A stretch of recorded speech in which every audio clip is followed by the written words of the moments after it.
Marketing Your Private Practice is a podcast where you'll learn easy to implement tips and strategies to grow your business without spending all day online. I'm your host, Colaiacovo, and I teach practitioners the Thrive marketing method to create simple and streamlined plans by focusing on long-term strategies, not just social media. Discover ways to spend less time on your marketing, attract more clients, and build the financial freedom that comes with a thriving practice. One where you have time left in your day for the people and things that matter to you.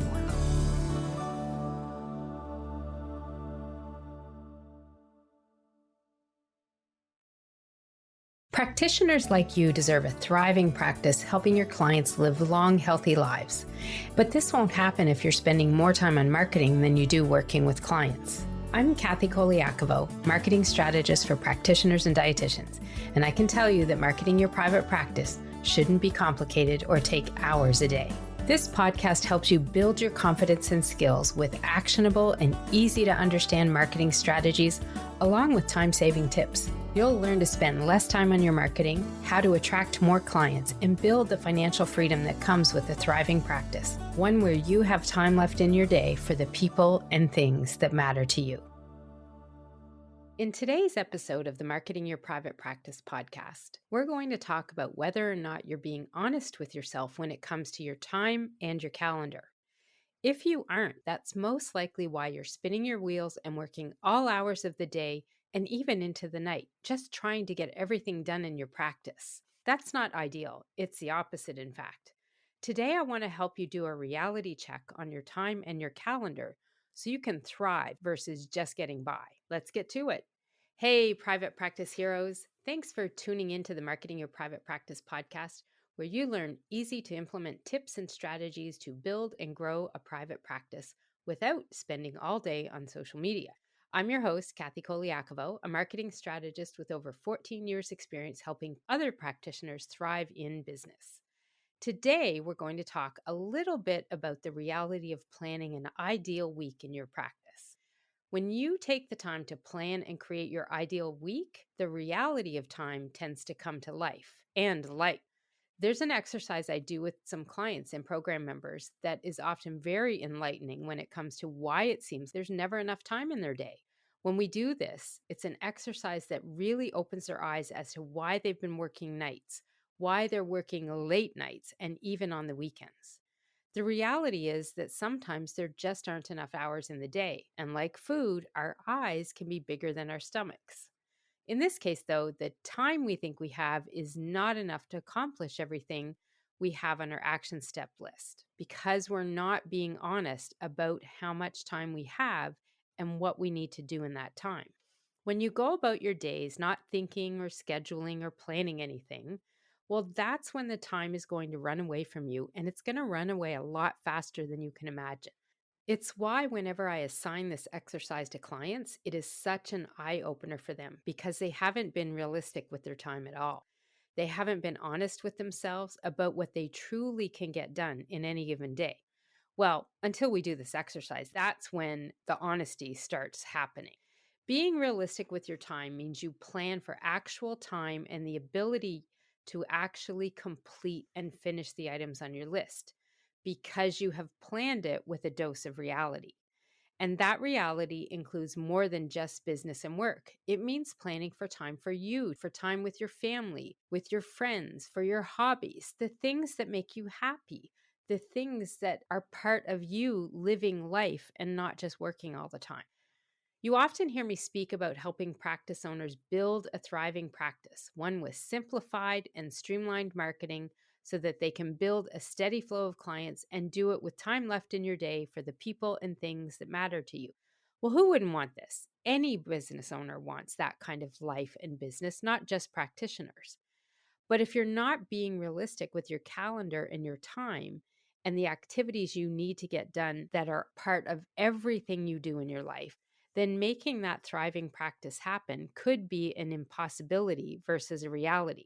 When you break down your week and you block time for set tasks and for the things that you know are part of your life and living too, well, that's when you are being honest about how you're planning for your ideal week. And doing this means being realistic with your time. Time's the only thing that we all have a limited amount of, and you can't add any more time into your day, no matter what people say. And as far as I know, no one has perfected a time machine that will allow us to do that. We all get 24 hours, and then that day starts all over again. Each day resets with another one. The trick to making the most of your week and your days is planning for that ideal week. This is exactly what happened with one of my clients last year when we did a marketing assessment session. As part of her action steps, I had her fill out the ideal week planner that I have.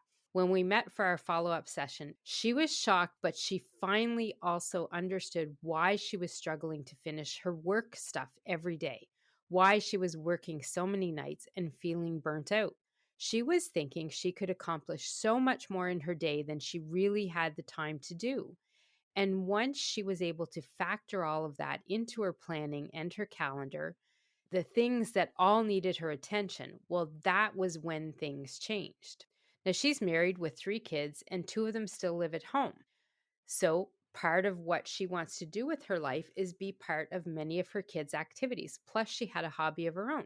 And doing her hobby is something that really makes her happy. So, when we were doing this exercise, that was when she realized that she was putting so much pressure on herself to do so much every day, and that with the real schedule for her family and life, she was really expecting herself to do things that were not possible. There just was not enough time in the day to accomplish all the things that she really had on her list because not everything was on the list. So, what she did do was to sit down with my ideal week planner, and she created a schedule that had a good dose of reality and real life too. It included a reset of her goals and the amount of time she was spending working in and on her practice. It included time for things that she never wanted to miss with her family, and it included some changes to when she was available for clients and when she would run her group program. Once she made the shift and made these changes, the biggest thing that she said she really noticed was the load of pressure off her shoulders. She had been trying to get everything done, and it just wasn't happening. And that had her burning the midnight oil to do it all. And then she was just feeling down on herself because she couldn't make it all happen. But when push came to shove, she realized that she wasn't willing to give up some of that family time, but she was willing to dial back on some of her practice goals so she could make the family time possible. And that's where the shift and change happened with her calendar, which in turn changed her life and her practice. And just so you know, having a thriving practice isn't always about making 6 figures or even more. It's knowing what makes you thrive and setting goals and planning activities to make those goals happen. In this case, some of her goals got to change because some of her goals were really about being there for her kids. And putting that focus on the kids and the family meant changing some of her practice goals because that balance is really what made the thrive happen for her. And after doing this exercise, she finally was able to have an ideal week planned out that was going to work for her. Designing your ideal week is accomplished by factoring in all the elements that affect your days. That's the way you're going to make this week happen. So today, I'm going to walk you through the elements I have my clients factor into planning and creating their ideal week when they're doing this exercise that I was talking about with my client. Now, part of this exercise is something I teach when I run mastermind groups, and it's also part of my Ultimate Marketing Content Planner and training product too. Because the reality is, you really will have a hard time planning almost anything for your business or your practice if you're not factoring in everything that does affect your time and your calendar. And yes, if you're wondering, you can get a copy of this ideal worksheet that I have too.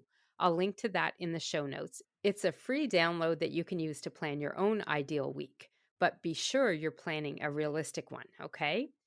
Planning this ideal week is all about planning to succeed with your practice and making sure you're working on the activities that help you achieve those goals, whatever those goals might be. And some of them might be practice goals, but some of them might be life or living goals too. So when we do this worksheet exercise, there are 5 things you want to factor into planning your ideal week. And it starts with boundaries. These are the limits of what you're going to do and what you're not going to do. Batching work is the second one because this helps you be more efficient with the work you do have to get done. We also look at planning for and limiting distractions. And then I also want you to be aware of what I call on demand work. And I'm going to talk about that a little bit more in a second. Then you want to make sure you organize your calendar by blocking for 6 different types of events. And we're going to get into details on all of those, but we're going to start talking with these 5 things that you want to factor into planning your ideal week and go into details on each one. We're going to start off with those boundaries. So, we all have certain limits and boundaries, and it is important as a business owner to lay yours out and make sure that you're clear on what you will and what you will not do in any given year or day of working with your business and living your life. This is the one planning activity that is really going to help you set some limits in your calendar.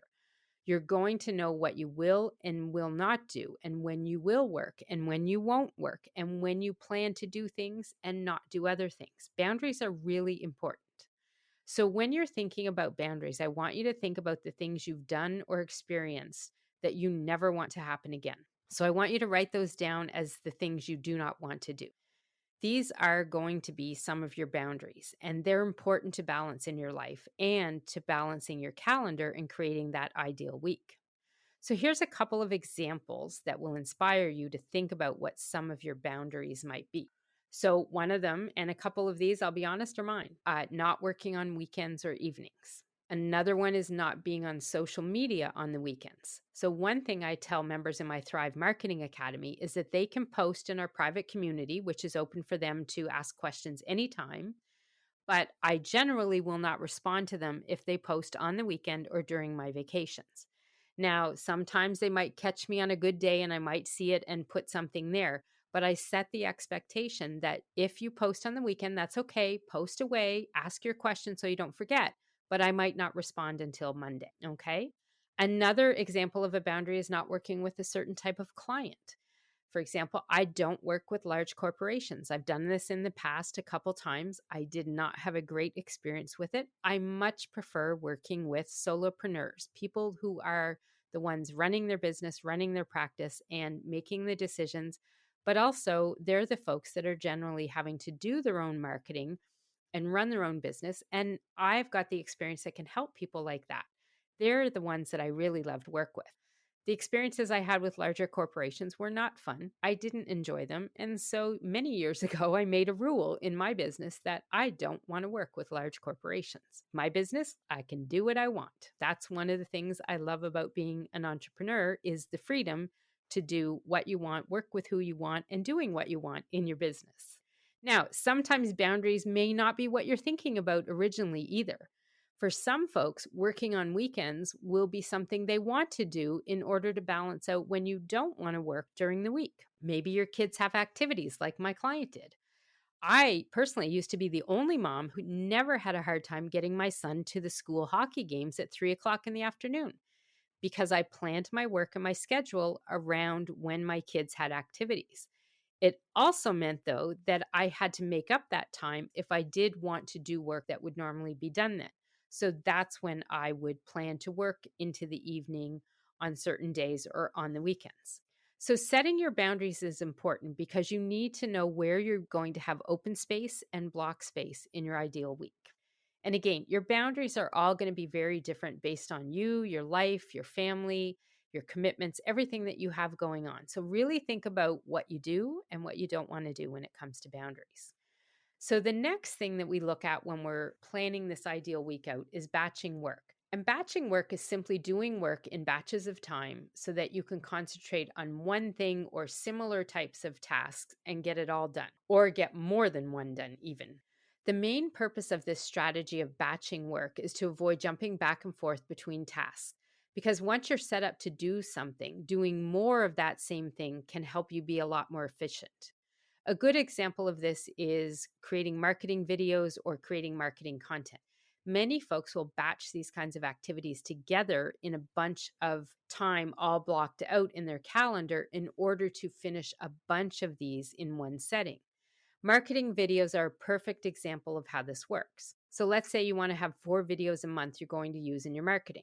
Or if you're a little less active on the videos, maybe it's 4 videos over 4 months. Well, if you plan to record all at once, you're going to save so much time on things setting up the camera, getting your lighting on, and having everything at the ready. Just being prepared with the scripts all ready to go, have that all ready so you know what you're going to do and say for each video. Maybe have a couple of outfit changes there. And you'll find that batching work like this will save you a lot of time in the long run because the setup is done once. It can be a lot of complication to get things set up to do certain things making videos. So that's something you want to look at. Can you batch that kind of work together so that you do it all on one day or one afternoon, once a month, and then it's done for a set period of time?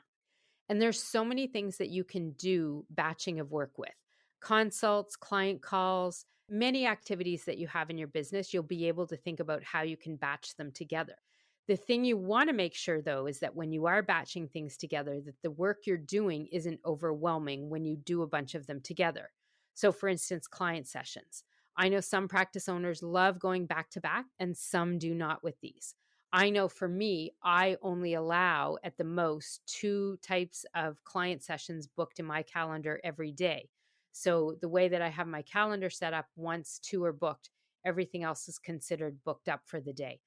I just know for me and how I plan things out that doing more than that is really taxing on my brain and it doesn't allow me to work at my best. So you need to be aware of your way of working best to know what type of work that you can or cannot batch together. And that can help you set up that ideal week too. So the third thing in this list is limiting distractions. So when you plan out your ideal week, you want to plan for some distractions and plan to limit them too.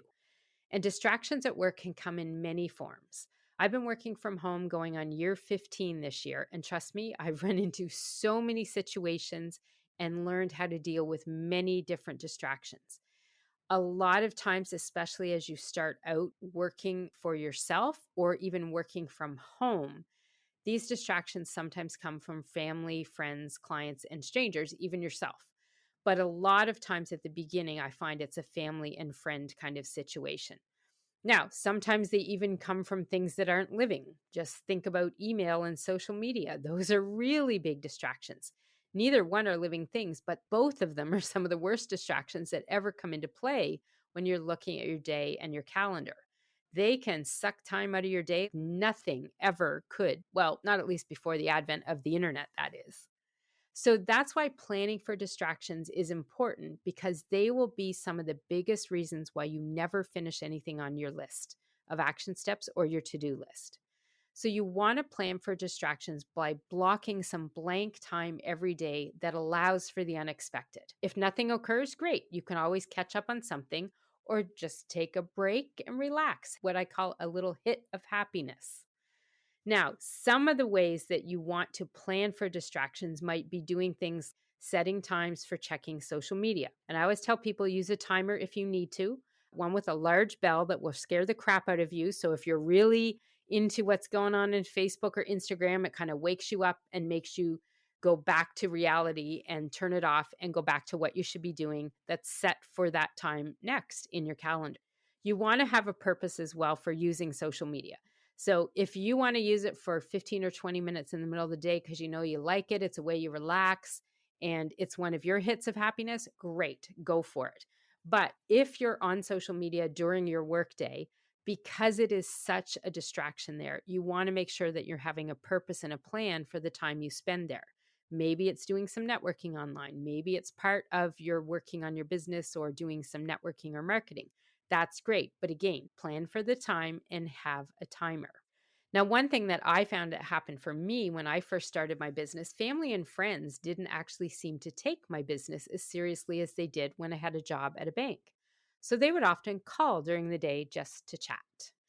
So, setting expectations with friends and family is key to limiting distractions. You want everyone to know when you're available for just talking and shooting. Well, you know the way. If you don't set these expectations, you will do like I did at first, which was ignoring these calls and maybe calling them back later in the day or in the night. And this can be really challenging when some of those calls are coming from your mom. But once you set those expectations, you'll find that most people will respect your requests not to distract them in the daytime when you're at work, even though you work for yourself and you work from home or you're in a virtual office, however it might be. And I find now what happens if someone calls in the day when I'm working, they always do it for a reason, or at a minimum, they always ask me at the beginning, can I talk for a few minutes? Email now is its own beast of a distraction. And my best tip for this is to limit how often you check email. So I am saying do not leave your email open all day as you're working, or worse, don't have notifications popping up saying you've got mail or having showing a number of how many more new unopened emails that you can see there. Email is something you want to deal with in a set time and with specific tasks on how to deal with it. I've got a blog that I wrote called Dang, My Inbox Looks Great. And this can help you with some added tips on managing email. I'll link to that in the show notes as well. But the idea is you want to have a plan not only for when you're going to check your email, but how you check it too, and how you act on the emails that are in there. The system I share in that article, it'll help you keep your inboxes a little cleaner, what I call tamed down and not at all overwhelming.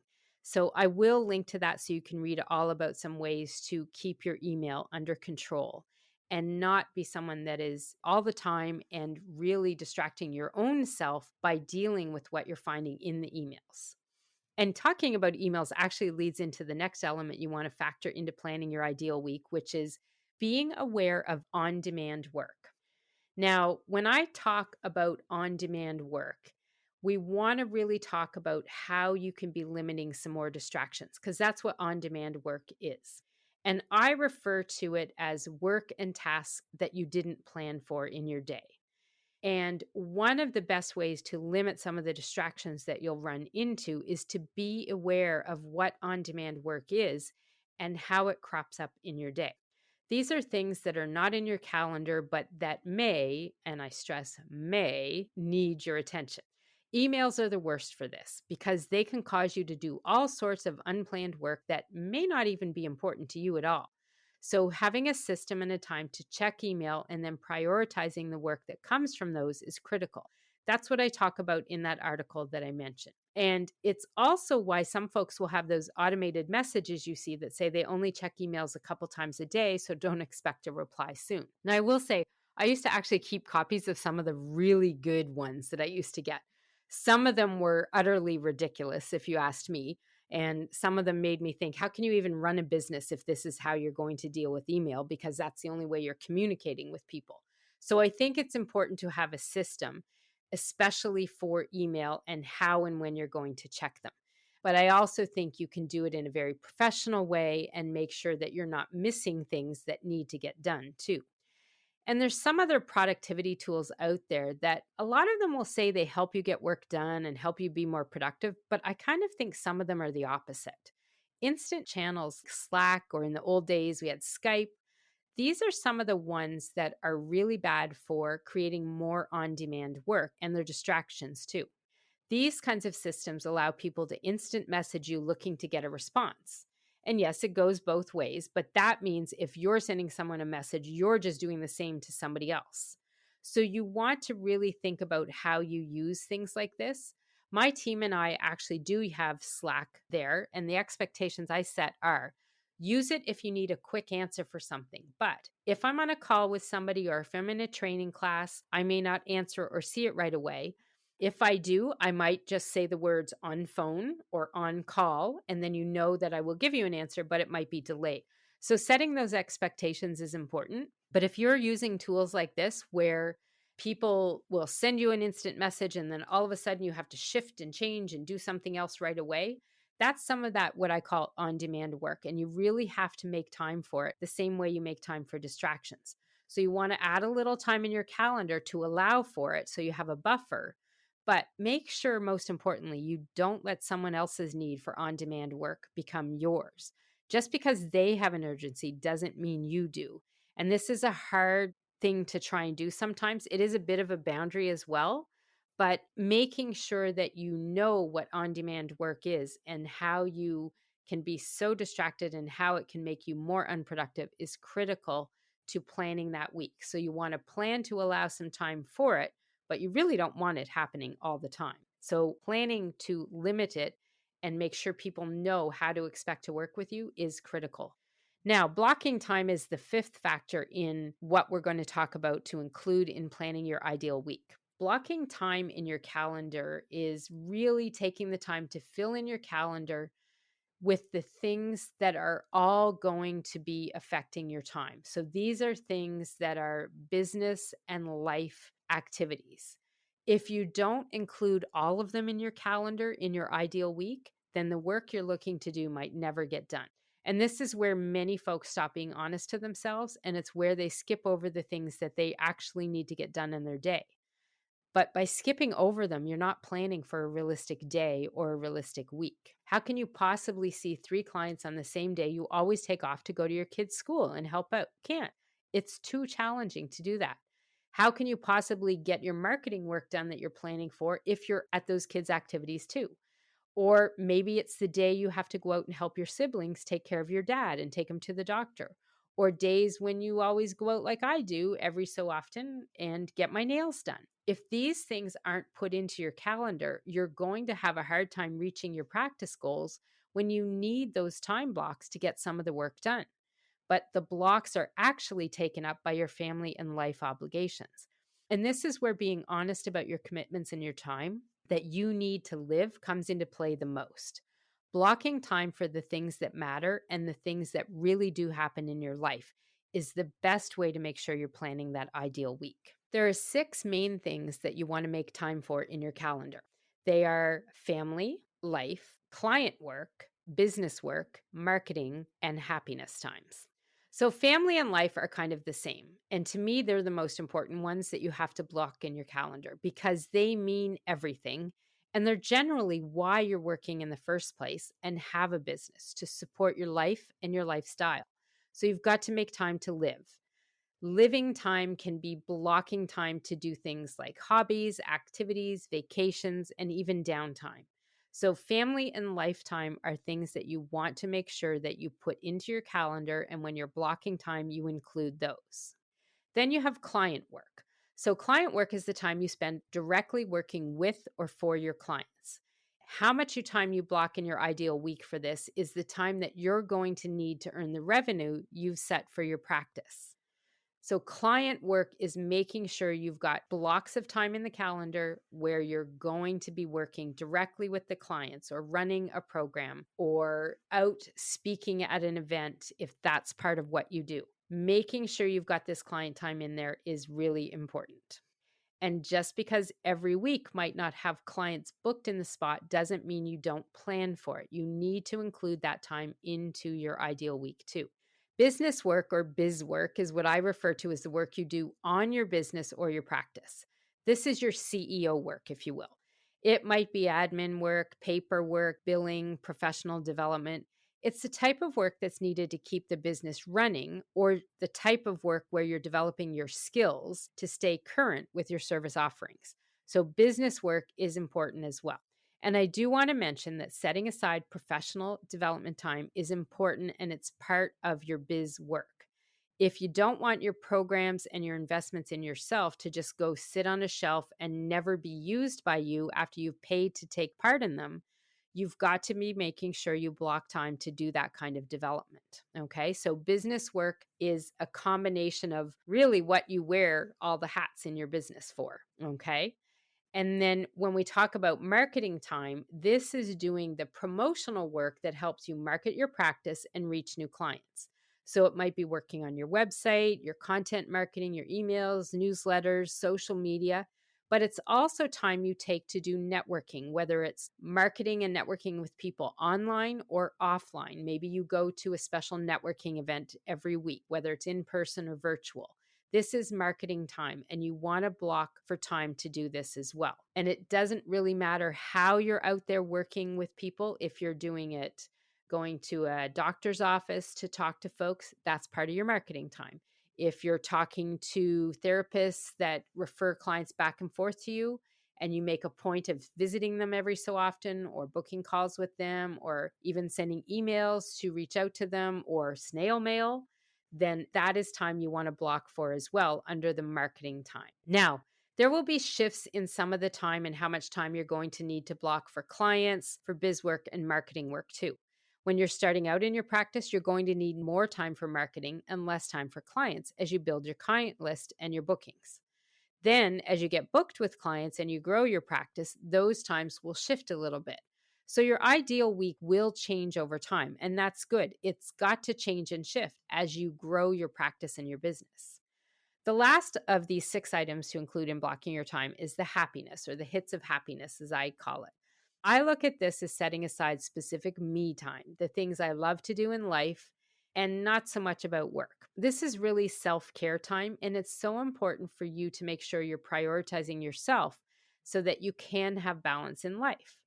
For me, I get my nails done regularly. I have crappy fingernails, and I like the feeling of having nice gel nails that have a nice color on them, and it's something that I enjoy. They make my fingers look good, and I feel good. Now, don't judge me about this. It's a small thing, but it means a lot to me. It's one of my hits of happiness.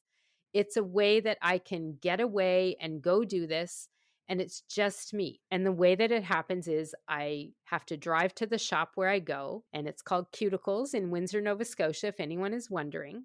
So I have a 45-minute drive to get there. I unplug on the drive. I might sing to myself for songs because no one else should be listening to me singing ever. Or I might be listening to podcasts or whatever, but I enjoy myself. And then when I get there, I have to sit still for an hour. I can't drink coffee. I can't do anything while Annette does my nails. So I really have to unplug for that hour. And then I have the drive home.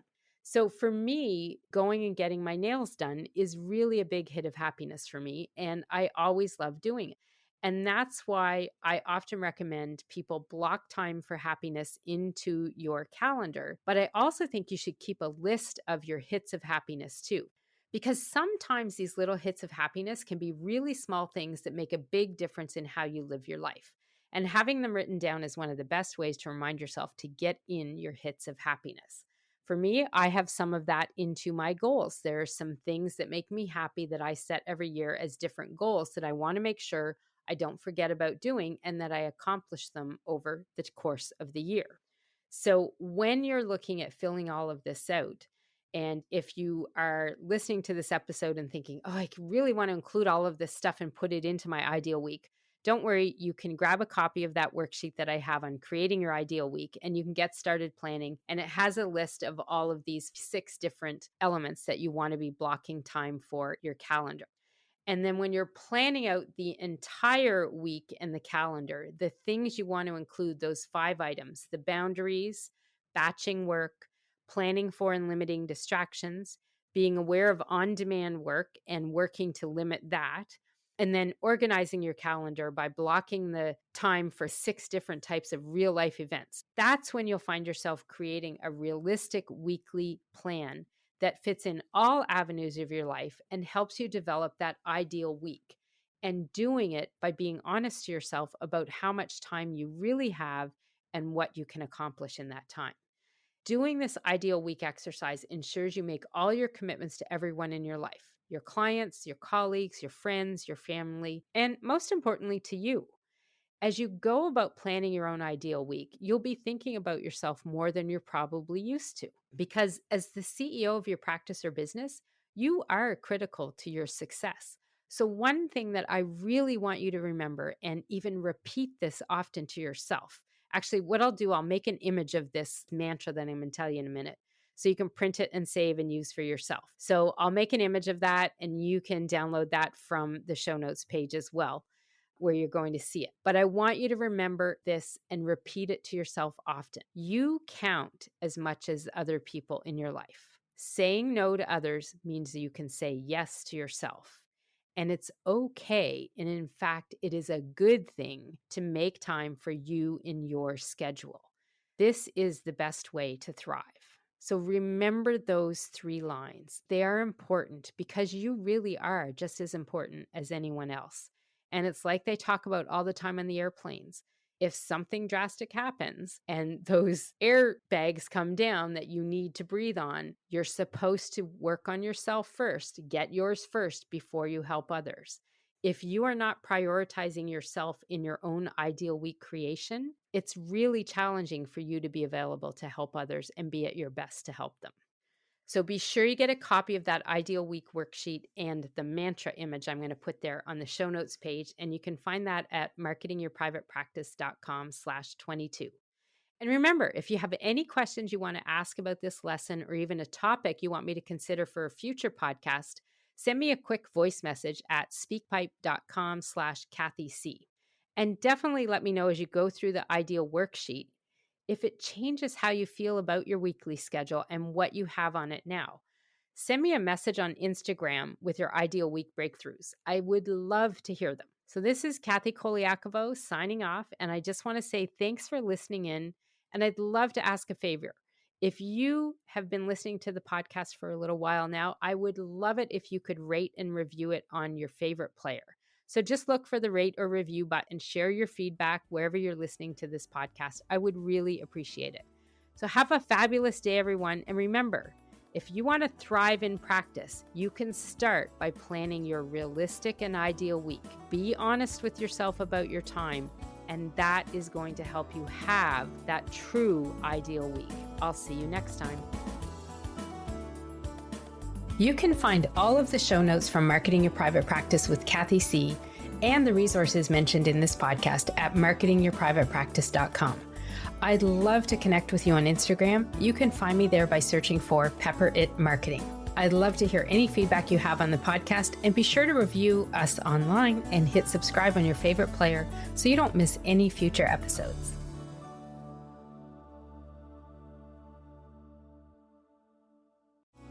You can find all of our show notes and resources mentioned at marketingyourprivatepractice.com. Be sure to connect with me on Instagram at Pepper It Marketing and say hi. I'd love to hear any feedback you have, and make sure to rate and review the podcast and hit subscribe on your favorite player so you don't miss any future episodes.